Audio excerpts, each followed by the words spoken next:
Hi, hello, isang magandang umaga, tanghali, hapon, gabi sa inyong lahat.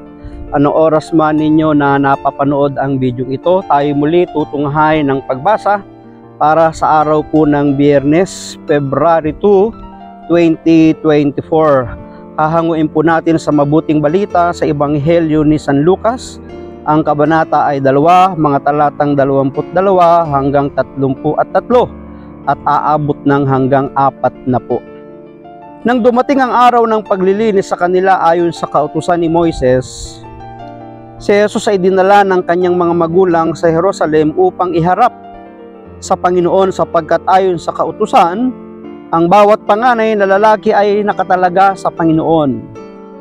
At naghandog sila ayon sa hinihingi ng kautusan ng Panginoon, mag-asawang bato-bato o 2 inakay na kalapati. May isang tao noon sa Jerusalem na ang pangalay Simeon, matapat at malapit sa Diyos. Ang lalaking ito at naghihintay sa katubusan ng Israel. Sumasa kanyang Espiritu Santo na nagpapahayag sa kanya na hindi siya mamamatay hanggat hindi niya nakikita ang Mesiyas na ipinangako ng Panginoon. Sa patnubay ng Espiritu, pumasok siya sa templo at nang dalhin doon ng kanyang mga magulang ang sanggol na si Jesus upang gawin ang hinihingi ng kautusan, siya'y kinalong ni Simeon. Ito'y nagpuri sa Diyos na ang wika, kunin mo na, Panginoon, ang iyong abang alipin. Ayon sa iyong pangako, yamang nakita na ng aking mga mata ang iyong tagapagligtas na inihanda mo para sa lahat ng bansa. Liwanag itong tatanglaw sa mga hintil at magbibigay karangalan sa iyong bayang Israel. Pagpalain po ng Diyos ang pagkabasa ng kanya pong mabuting balita. Ang atin pong refleksyon o pagsasadiwa ay hahanguin po natin sa Aklat ng Simbahay 2024. At naghandog sila ayon sa hinihingi ng kautusan ng Panginoon. Ito po ay mga kasaysayan nung panahon na ang Panginoong Yesus ay dinala ng kanyang mga magulang sa templo. Alam naman natin na ang mga Israelita, ang mga Hudyo ay oriented sila na huwag silang pupunta sa templo nang walang dalang anuman. Kailangan palagi silang mayroong dalang ihahandog sa Diyos. Hindi mo pwedeng gamitin ang iyong kahirapan, ikaw ay salat, walang-wala, na wala kang maihandog. Ang pinakamababang uri, pinakamurang handog na pwedeng ihandog ng mahihirap na mamamayan ng Israel ay mga ibong bato-bato na madali lang siyang mahuli kung saan.